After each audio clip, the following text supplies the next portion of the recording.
أهل البدع والأهواء، أهل البدع العقائدية وأهل البدع السياسية.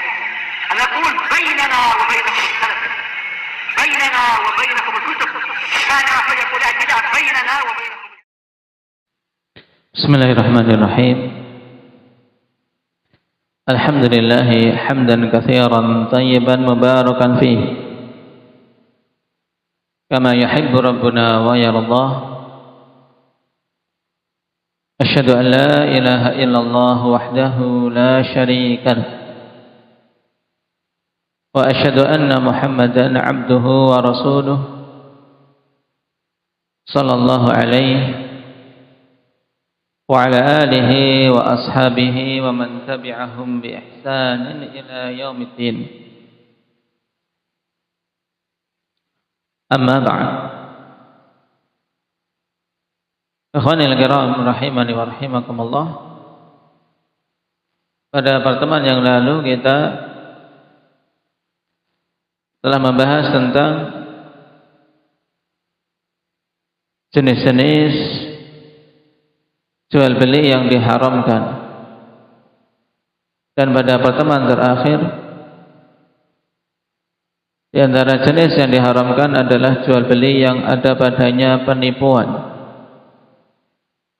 Dalil pokok dalam masalah ini apa? Indaka Usama, di dalamnya menipu dalam jual beli. Tayyib, hadis Nabi sallallahu alaihi wasallam, man ghasyana falaysa minna. Tayyib, selain pelakunya mendapatkan dosa, juga apa dampak yang akan didapat oleh seorang yang melakukan praktek jual beli ada padanya penipuan. Anda Abdullah Samin.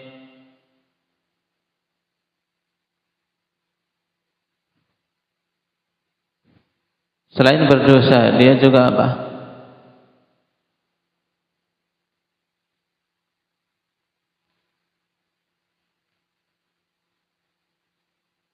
Hani? Nah, akan dicabut keberkahan, hilang keberkahan dari penghasilan yang dia dapat. Nah, sekarang setelah menyebutkan beberapa jenis jual beli yang diharamkan, dan dulu di awal juga telah disinggung tentang jenis-jenis riba. Nah, yang sharih, riba yang jelas. Nah, baik itu riba nasi'ah maupun riba fadl dan ribal qard. Karena telah kita lewati ya ikhwan, bahwasanya riba sharih, riba yang jelas itu ada 3 jenis. Riba nasi'ah, yaitu riba yang terjadi karena adanya pengakhiran, seperti misalnya jual beli emas. Emas ditukar dengan emas, tapi salah satunya tidak memberikan barangnya secara langsung, dia menundanya, maka jatuh dalam riba nasi'ah. Demikian pula membeli emas dengan uang, ini harus dalam satu majelis. Pembeli menyerahkan uang, pemilik emas menyerahkan emasnya, harus dalam satu majelis, tidak boleh ditunda. Uangnya besok, ini tidak boleh. Atau bayar kemudian emasnya dikirim menyusul, ini juga jatuh dalam riba nasi'ah. Adapun riba fadl, riba yang terjadi karena adanya kelebihan pada salah satu pihak, seperti tukar menukar emas, satunya 1 gram emas baru ditukar dengan 1,5 gram emas lama, padahal sama-sama emas, cuman modelnya beda. Ini ribal fadl, karena adanya kelebihan, padahal harus sama. Seandainya ingin menukar emas 1 gram, ya ditukar dengan 1 gram. Kemudian yang ketiga, riba al-qard, riba karena utang piutang. Dan ini yang banyak terjadi pada praktek dalam utang piutang dengan bank. Seorang hutang 1 juta, nanti melunasinya 1.200.000 misalnya. Ini yang 200 adalah riba. Namanya riba apa ini? Tadi Ali, riba al-qard. Nah, kemudian sekarang beliau akan membahas beberapa bentuk perkara ikhwan yang hukumnya seperti riba sharih, walaupun sebagian manusia terkadang tidak menyadarinya. Kenapa? Karena diupayakan untuk mengkaburkan sisi riba yang ada padanya, yang diistilahkan dengan hilah, berusaha untuk mengakali. Nah, kata beliau, wa mithlur riba as-sharih at-tahayyulu alaihi bil 'ainah. Dan sama hukumnya seperti riba yang sharih yang 3 jenis tadi, yaitu tahayyul alaihi bil 'ainah, yaitu berupaya untuk mengelabui. Tahayyul, berusaha cari akal, cari jalan agar apa? Suatu praktek jual beli riba tapi tidak kelihatan riba. Ini namanya tahayyul, dan ini kebiasaan orang-orang Yahudi. Taib, mereka ini kaum yang masyhur dengan apa? Dengan upaya untuk mengakali syariat. Di antara contoh yang sangat jelas yang Allah Subhanahu wa taala sebutkan dalam Al-Qur'an, ketika orang-orang Yahudi dilarang untuk menangkap ikan hari apa? Mereka dilarang menangkap ikan hari apa? Hendak Fatih, hari Sabtu. Taib, dilarang menangkap ikan hari Sabtu. Mereka mikir, nah selain itu ikan-ikan sedikit, tapi kalau pas hari Sabtu banyak sekali. Sebagai bentuk ujian mereka tunduk tidak dengan perintah Allah Subhanahu wa taala. Ini berupaya mencari celah untuk mengakali syariat, yaitu mereka pasang perangkap hari Jumat. Nah, sehingga ikan-ikan yang berdatangan hari Sabtu masuk ke perangkap. Memang mereka enggak mengambil hari Sabtu, tapi mengangkat perangkapnya hari Ahad. Tapi ini hilah.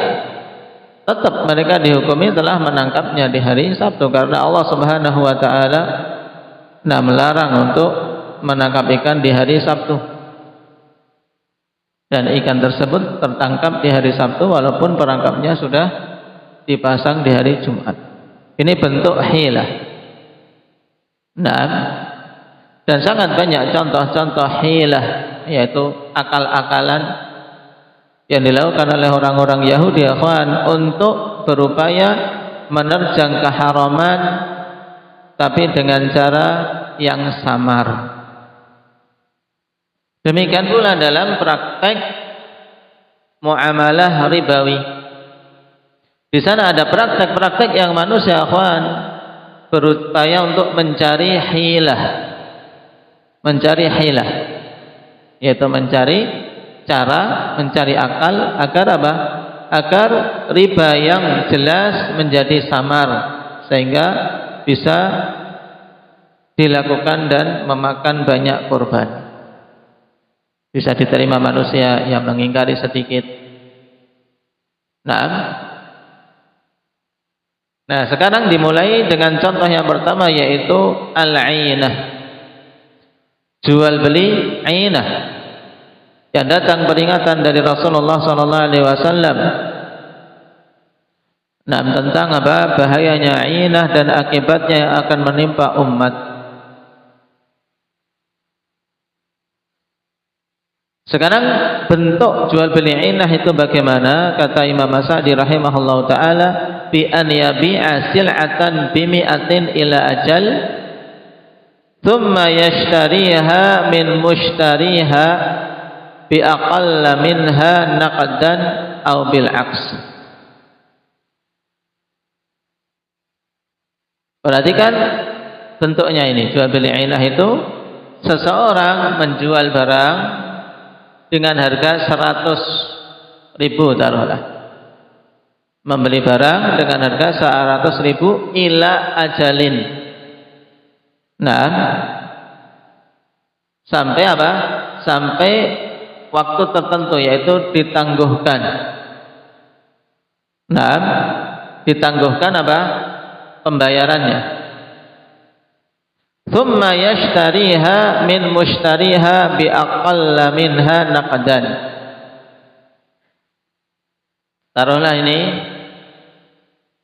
kitab saya jual 100.000. Nah, di tangan pembeli. Cuman nanti saya bayarnya ya. Saya bayarnya nanti. Ini 100. Nah, harganya diambil oleh pembeli. Baik. Kemudian setelah itu saya beli lagi. Ya. Penjual ini membeli lagi dari apa? Pembelinya tadi. Nah, sekarang saya beli dengan harga 80.000. Nah, saya bayar cash. Uang saya bayar cash 80.000. Kitabnya kembali lagi ke saya. Baik. Berarti pihak yang dapat uang cash 80.000 tadi, dia masih punya hutang dengan saya berapa? 100.000. Nah, ini hilah untuk apa? Untuk suatu utang piutang. Hakikatnya kan berarti seperti apa? Saya ngutangi dia 80.000, tapi dia nanti melunasinya dengan dicicil total berapa? 100.000. Nah, barang ini sekedar apa? Kamuflase. Barang ini untuk kamuflase, untuk seakan-akan bentuknya jual beli, tapi sebenarnya diinginkan apa? Utang piutang. Baik, paham? Apa Mujahid? Belum paham? Apa Kasyah? Baik, saya paham apa Ilyas? Baik, saya ulangi. Jual beli ainah, ya, salah satu bentuk jual beli yang apa? Yang datang peringatan di dalam syariat. Kenapa? Karena itu bentuk untuk mengakali apa? Riba seakan-akan bukan riba. Nah, dan riba yang diinginkan di situ sebenarnya hakikatnya ribal qard. Riba apa? Qard, yaitu riba dalam utang piutang. Tapi menggunakan barang sebagai bentuk kamuflase. Ya. Dikatakan oleh Imam As-Sa'di tadi, ya, seorang menjual barang dengan harga 100.000 contohnya. Baik. Dibayarnya nanti. Baik, dibayar nanti. Saya jual kitab ini ke Jabir misalnya. Bir, saya jual kitab ini, harganya berapa, Bir? 100.000.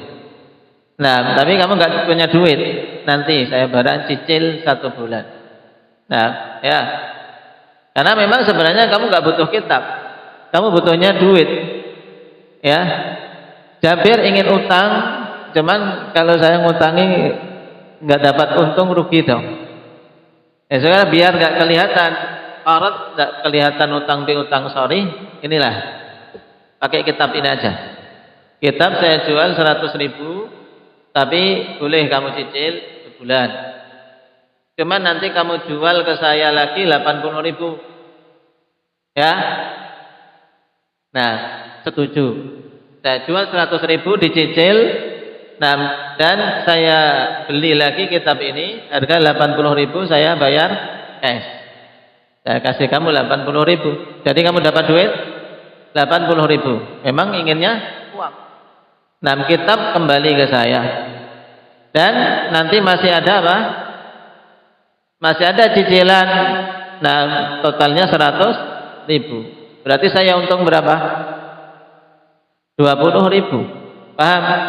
Ya, saya untung 20.000. Jadi hakikatnya seperti saya ngutangi Jabir 80.000, nanti dia nyicil 100.000. Berarti saya dapat bunga 20.000. Cuman kan enggak secara tegas bunga 20 ini. Karena apa? Bentuknya seperti jual beli. Ini jual beli ainah. Baik. Apanya? Itu tergantung. Nah, tidak masalah. Misalnya, ini yang penting di awal sudah ada persyaratan. Di awal sudah ada persyaratan dalam artian saya jual barang ini ke kamu dengan apa? Dengan kredit. Nah, tapi nanti kamu jual barang ini ke saya, akan saya bayar secara kontan. Nah, akan saya bayar secara kontan. Syaratnya kamu dengan harga yang lebih rendah. Baik. Sekarang dia pegang dulu, kemudian besok baru ini, tidak masalah. Yang penting surahnya tadi. Nah, bentuknya seperti itu tadi. Hakikatnya, nah, saya menghutangi seseorang dengan jumlah tertentu, tapi nanti saya mendapatkan pelunasan dengan jumlah yang lebih besar. Ini hakikat inah. Makanya ini bentuk riba, ya kan? Riba. Tapi berusaha untuk dibuat akal-akalan agar tidak terlalu kelihatan ribanya. Nah, cuma ikhwan, pada zaman sekarang yang riba sorry saja. Nah, banyak manusia menganggapnya biasa-biasa saja, hutang di bank, hutang di pinjol, pinjaman online. Nah, yang jelas riba, hutang di rentenir, jelas riba saja, prakteknya luar biasa banyaknya. Nah, inah ini kadang dilakukan oleh seseorang ketika ada tekanan dari sultan, ada tekanan dari pemerintah tentang masalah utang piutang misalnya, tidak boleh dalam utang piutang melakukan praktek ribawi. Nah, ini baru mereka menggunakan jual beli ainah seperti itu. Baik. Karena dalam hutang piutang, kawan, ada kaidah penting yang harus ditekankan, bahwasanya seorang menghutangi orang lain itu tidak boleh dia menginginkan darinya keuntungan duniawi. Kapan saja seorang menghutangi dan meniatkan untuk bisa mendapatkan keuntungan duniawi, maka itu sudah niatan riba. Nah, sebagaimana dalam kaidah kullu qardin jarra naf'an fahuwa riba. Setiap piutang yang diberikan kepada seseorang kemudian ingin ditarik darinya kemanfaatan duniawi, maka ini riba.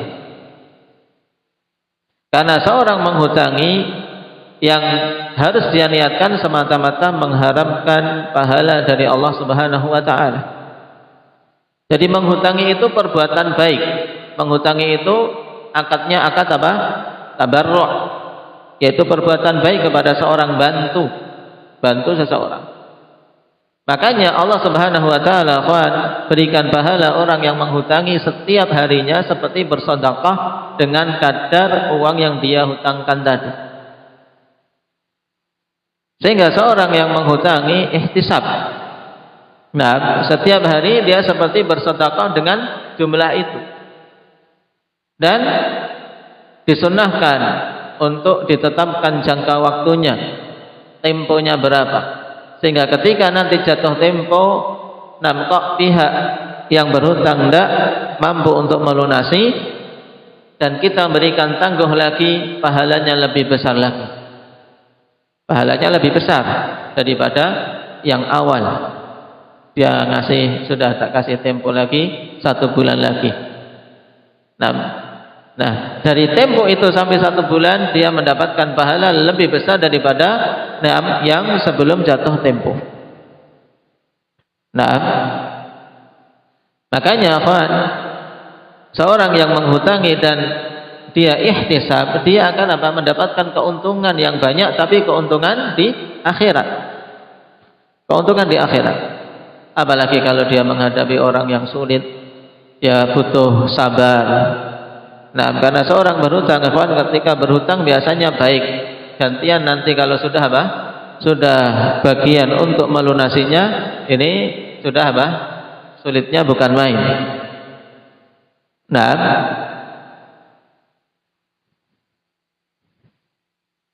perhatikan catatan kaki. Fal'ina hilatun li akhdhi riba fahiya muharramah. Dan ini adalah upaya ya akal-akalan untuk mengambil riba, dan itu hal yang diharamkan. Wa qad jaa fiha hadits Ibnu Umar radhiyallahu anhuma anna Nabiy sallallahu alaihi wasallam qala idza tabaya'tum bil 'inah wa akhadtum adnab al baqar wa raditum biz zar' wa taraktumul jihad sallallahu alaikum dhullan la yanzi'uhu hatta tarji'u ila dinikum.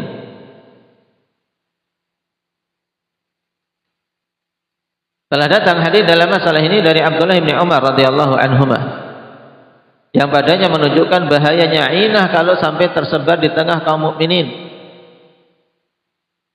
Kata Nabi sallallahu alaihi wasallam, apabila kalian wahai kaum muslimin telah melakukan jual beli dengan cara inah, dan kalian telah sibuk dengan peternakan, sibuk ngurusi sapi-sapi, kambing-kambing, unta-unta, dan dicontohkan di sini bakar, sibuk dengan peternakan, sibuk ngurusi sapi. Waraditum bizar', dan kalian ridha dengan cocok tanam, sibuk dengan pertaniannya, sehingga lupa tujuan utama dia diciptakan di dunia. Wa taraktumul jihad, dan kalian meninggalkan jihad. 4 hal, jual beli ainah, contoh untuk jual beli riba yang tidak sharih. Lalu bagaimana dengan praktek ribawi yang jelas? Ini lebih parah tentunya, sehingga tersebarnya riba di negeri-negeri kaum muslimin. Ini merupakan sebab keterpurukan. Di antara sebab keterpurukan kaum muslimin dan lemahnya mereka di mata orang-orang kufar, ya karena banyaknya praktek ribawi di tengah-tengah mereka. Makanya kita harus memulai dari diri kita untuk menjauh dari hal-hal yang berbau riba. Jangan sampai terjatuh dalam praktek muamalah ribawi. Kemudian seorang menjaga hatinya agar jangan sampai ridha dengan kehidupan dunia, baik itu dengan peternakan maupun pertanian, tapi jadikan itu sebagai sarana untuk memperbagus ibadah dia kepada Allah, bukan sebagai penghalang dalam jalan dia menuju Allah Subhanahu wa ta'ala, tapi jadikan sebagai sarana. Itu baru kesibukan duniawi kita bisa bernilai ibadah. Nah, karena manusia hidup di dunia jelas butuh untuk menempuh sebab dalam mencari rezeki.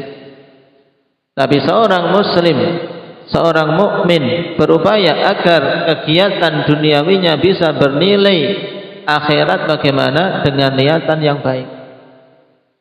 Bukan malah sebaliknya. Perkara-perkara akhiratnya ditinggalkan dengan alasan kesibukan duniawi. Ini keliru. Tapi jadikan kesibukan duniawi kita ini bernilai akhirat dengan niatan yang baik. Niatan untuk menjaga dari tidak minta-minta. Niatkan untuk mencukupi ma'isyah anak dan istri. Dan niatkan untuk bisa tegak dirinya dalam beribadah. Niatkan untuk bisa sambil juga belajar dengan menempuh sebab bisa beli kitab, bisa beli alat-alat untuk belajar. Nah, ini niatan-niatan yang saleh, sehingga kegiatan duniawi bernilai ukhrawi. Kemudian perkara yang keempat, kalian meninggalkan jihad. Meninggalkan untuk memperjuangkan agama Allah. Baik itu jihad dengan peperangan, dengan senjata, atau jihad dengan penjelasan. Menjelaskan kebenaran kepada manusia, ini masuk dalam jihad. Berdakwah di jalan Allah, mempelajari ilmu agama Allah, ini juga jihad fisabilillah. Makanya para penuntut ilmu yang mempelajari syariat Allah, duduk di masjid-masjid untuk belajar di majelis ilmu, mereka pejuang fisabilillah. Karena jihad secara umum terbagi menjadi dua. Bisayf wasinan, yang pertama dengan pedang dan tombak, yaitu dengan peperangan. Sedangkan yang kedua adalah apa? Bil lisani wal bayan, jihad dengan lisan dan keterangan-keterangan penjelasan. Tapi kalau kaum mukminin sudah meninggalkan jihad, tidak ada pada hati mereka niatan untuk memperjuangkan agama Allah, maka apa hukumannya? Sallallahu alaikum dhulla, Allah akan timpakan kepada kalian dhul, kehinaan. Ditimpakan kepada kalian kehinaan. La yanzi'uhu hatta tarji'u ila dinikum, Allah subhanahu wa ta'ala tidak akan mencabutnya sampai kalian betul-betul kembali kepada agama kalian. Dan kembali kepada agama akhwan dengan mempelajarinya, dengan kokoh dalam mengamalkannya. Karena inti agama adalah apa? Al-ilmu wal amal. Kembali kepada agama ya kembali dalam mempelajari dan kembali mengamalkan. Ini baru akan tercapai kejayaan bagi kaum muslimin. Maka jalan ahli sunnati wal jamaah salafiyun akhwan, yang menyeru untuk kaum muslimin mempelajari agama, bukan hanya para pemuda, bukan hanya mereka-mereka yang masih di umur-umur belajar menurut keumuman manusia. Bahkan siapapun itu, kalau dia muslim, butuh untuk belajar. Karena belajar agama Allah tidak mengenal umur. Mempelajari tauhid, bagaimana agar tauhidnya lurus, mempelajari ibadah agar ibadahnya benar sesuai sunnah Nabi sallallahu alaihi wasallam, dan seterusnya. Nah, maka mari kita wujudkan untuk betul-betul kembali kepada agama ini semaksimal mungkin. Nah, semaksimal mungkin di zaman akhwan yang banyak manusia tidak memperdulikan perkara agama. Nah, pikirannya dunia. Nah, berlomba, berpacu dalam perkara-perkara duniawi. Untuk memikir agama tidak ada dalam benak, apalagi memperjuangkannya, apalagi belajar. Maka penting untuk kita memulai dari diri-diri kita, nah, untuk mewujudkan sisi ini. Hadits akhrajahu Abu Dawud wal Baihaqi wa qala ruwiya dzalika min wajhain dha'ifain an Atha ibn Abi Rabah an Ibnu Umar radhiyallahu anhuma. Dan hadis sabit, nah, tentang apa yang diriwayatkan oleh Ibnu Umar tadi telah disahihkan oleh Imam Asy-Syaukani rahimahullahu taala. Demikian pula Imam Al-Albani rahimahullahu taala dengan penggabungan jalan-jalan yang ada.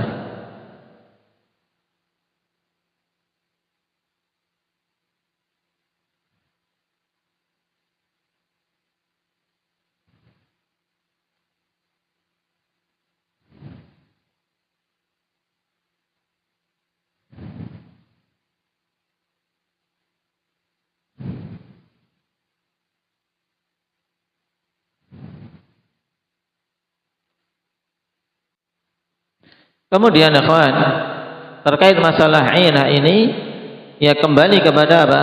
Kembali kepada niatan kedua belah pihak. Karena apa? Ainah itu barang sebenarnya bukan perkara yang dimaksud.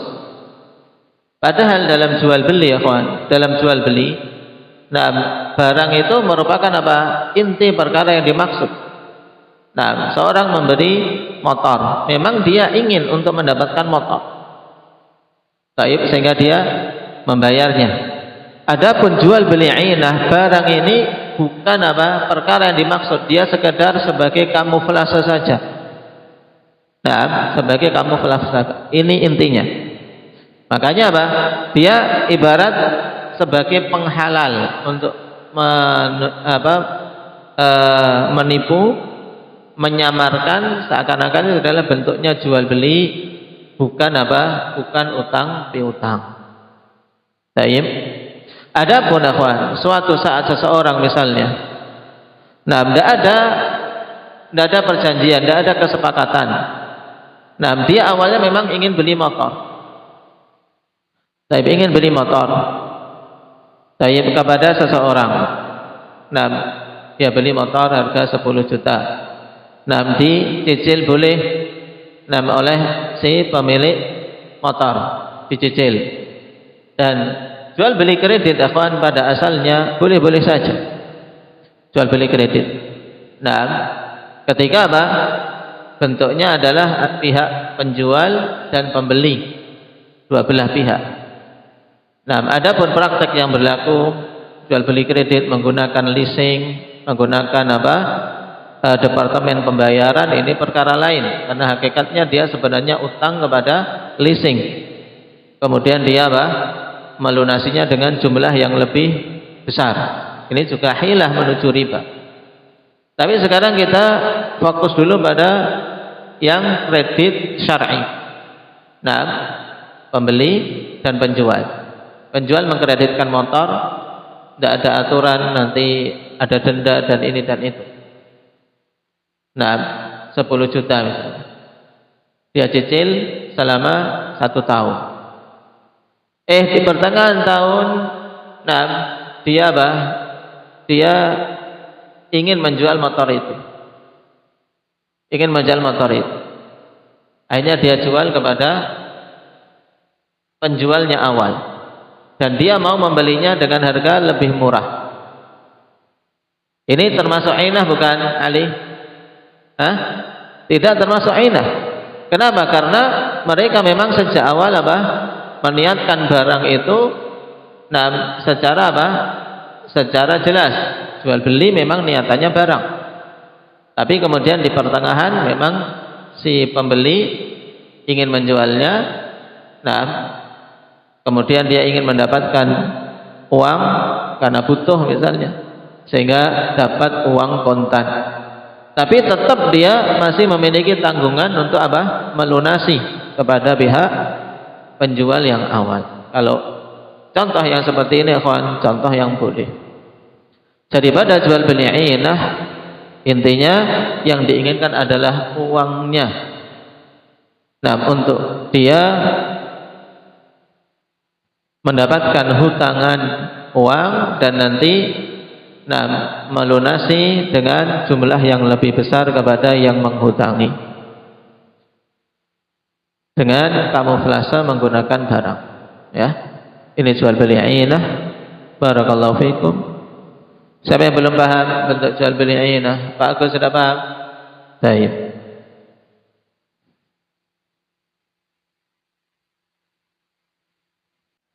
Nah, ini bentuk lain ya ditanyakan, yaitu apa? Seseorang mengkredit barang kepada suatu pihak. Misalnya ada pihak mengkreditkan barang. Akhirnya dia mengambil barang itu secara kredit. Kemudian dia jual barang yang dikredit ini ke orang ketiga. Ini tidak ainah. Nah, kenapa? Karena tidak ada surah utang piutang di situ. Nah, ainah itu ketika kembali ke pihak yang menjual. Baik. Seperti ini selama tadi kreditnya adalah kredit yang syar'i. Nah, baik, kredit yang syar'i, dia ambil, kemudian nanti mencicil kepada pihak penjual, kemudian barang ini dia jual ke pihak ketiga secara kontan untuk dia dapat uang kontan, tidak masalah.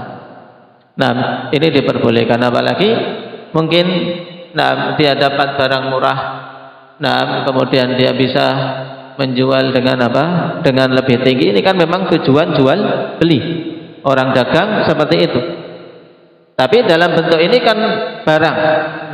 Dia memang mengambil barang kemudian dijual ke pihak lain, untuk dapat uang kontan. Ini surah jual beli murni. Kalau tadi surah inah itu ke orang itu. Jadi hanya ada dua pihak, hanya ada dua belah pihak. Kecuali akhwan, kalau pihak ketiga ini memang sudah komplotan. Jadi bikin hilahnya, mikir lagi. Ini inah kalau dua, dia bikin hilah lagi, tiga. Pihak ketiga misalnya, pihak ketiga, tapi sebenarnya mereka masih janjian. Ini bentuknya nanti juga sama. Tapi untuk yang bentuk ketiga ini, kalau untuk janjian sulit. Dalam artian karena barang itu sebenarnya nggak diinginkan. Barang itu sebenarnya untuk kamuflase saja. Makanya dicontohkan di sini. Kalau di sini bentuknya yang disebutkan oleh Syekh dalam syarah.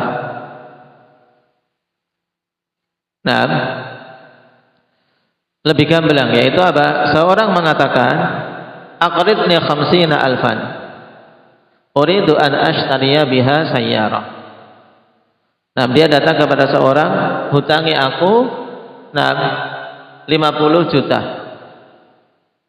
Kalau di sini 50 alfan untuk beri mobil, kalau di tempat kita kan tidak dapat. 50.000 untuk beri mobil tidak dapat. Mungkin 50.000 dolar atau 50.000 real. Tapi ini 50 juta lah. Hutangnya aku 50 juta untuk beri mobil. Kemudian orang yang didatangi tadi mengatakan, iya, aku hutangi kamu 50, tapi nanti kamu lunasi aku 60 juta. Orang yang mau hutang mengatakan, hadza riba la yajuz, ini riba, tidak boleh. Ini riba karena sorry ya kan? Sorry tidak? Syukran. Sorry, utang 50 suruh melunasi 60, ini riba jelas. Ini sudah sangat gamblang. Baik. Nah, sekarang orang ini akan mikir, ya sudah, kamu kan mau beli mobil. Ya, aku mau beli mobil. Sudah, aku belikan. Aku belikan mobil. Tapi nanti aku jual ke kamu. Aku mau beli mobil, nanti aku jual ke kamu. Akhirnya dia membeli kepada penjual mobil, bawa ke showroom, menjualnya dengan 50 juta tadi, karena dia sudah nyari-nyari di showroom, baru nyari utangan. Sudah, mobil mana yang kamu mau beli? Mobil mana yang kamu mau beli? Saya belikan. Akhirnya datang. Ini 50 juta dijual kontan. Kemudian nanti tinggal kamu melunasi ke aku berapa? 60 juta dicicil. Ini juga masuk bentuk ainah. Dan ini banyak sekali kalau ini, ya kan? Kalau bentuk ini banyak sekali.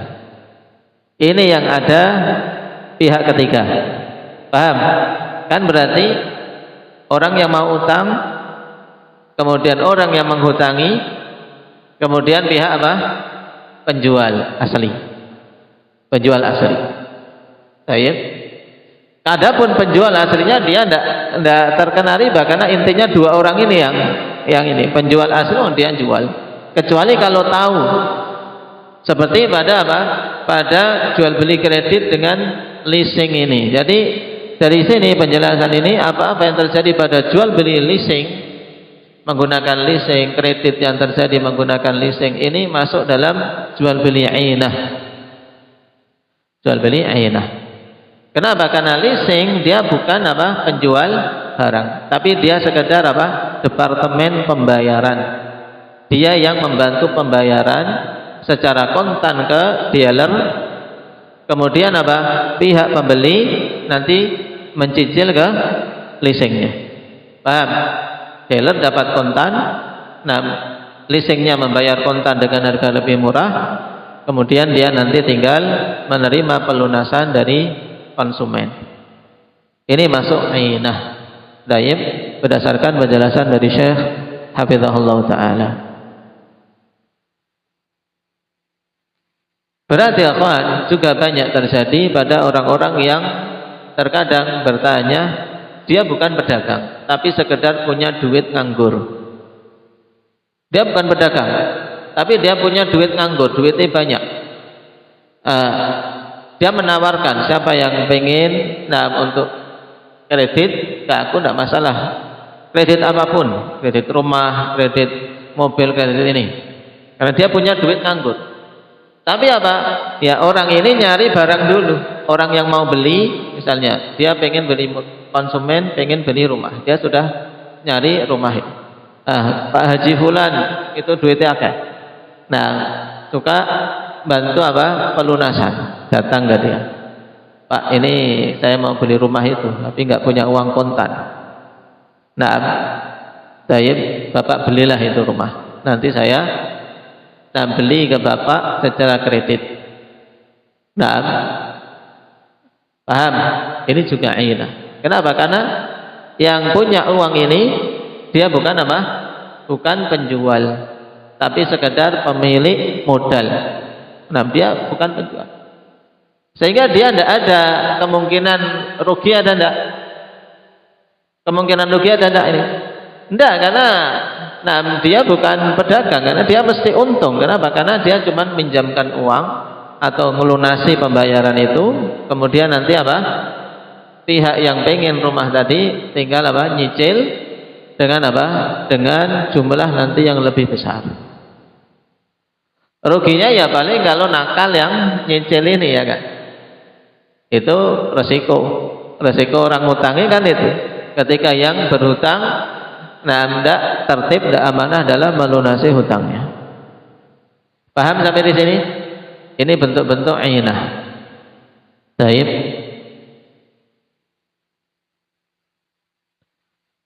Berarti subhanallah, ya, banyak kita dapati, terutama ini dalam kredit, bentuk jual beli ainah seperti itu. Nah, ada yang belum jelas?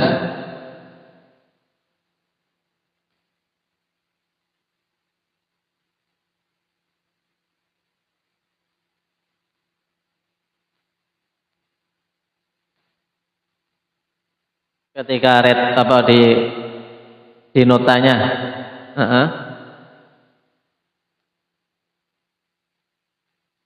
ketika dia membelinya itu karena memang untuk membelikan orang itu nih. Kecuali kalau dia memang menanggung resiko.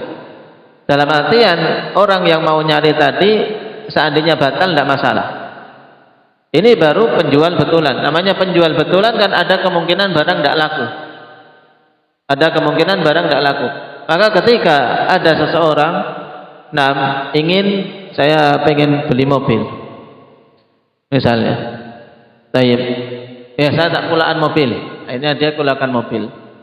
Nah, ketika datang mobilnya, tidak cocok, ya sudah. Ini namanya penjual, ada keuntungan seperti itu. Tapi ketika orang ini datang, saya ingin beli mobil, nah, ya sudah saya antar, mau beli di mana? Nanti saya yang bayari kontan. Di atas namakan ini dulu. Nah, tapi dia sejak awal niatannya kan bukan untuk apa? Kulakan mobil itu, dia sekedar apa? Untuk membayarkan konsumen tadi, membantu pelunasan karena dia tidak bisa punya uang kontan, sedangkan saya punya uang kontan. Nanti dia mengkredit dan di situ keuntungan yang dia dapat. Nah, hilah seperti ini banyak terjadi juga di koperasi-koperasi, ya kawan. Nah, koperasi-koperasi terjadi seperti ini, yaitu apa? Mereka tidak mengadakan barang, tapi ketika ada yang minta untuk dibelikan tapi dengan catatan tadi, kredit dengan harga yang lebih tinggi. Taib. Ya, semoga paham untuk jenis inah ini yang menunjukkan akhwan, niatan sangat berpengaruh dalam jual beli. Taib. Kapan saja niatannya pada jual beli barang ini sebenarnya bukan inti, tapi sebenarnya intinya ngutangi. Intinya apa? Ngutangi, kemudian nanti dapat pelunasan yang lebih tinggi. Itulah apa? Itulah inah. Wallahu ta'ala a'lam. Nasallallahu al-afiyata wassalam.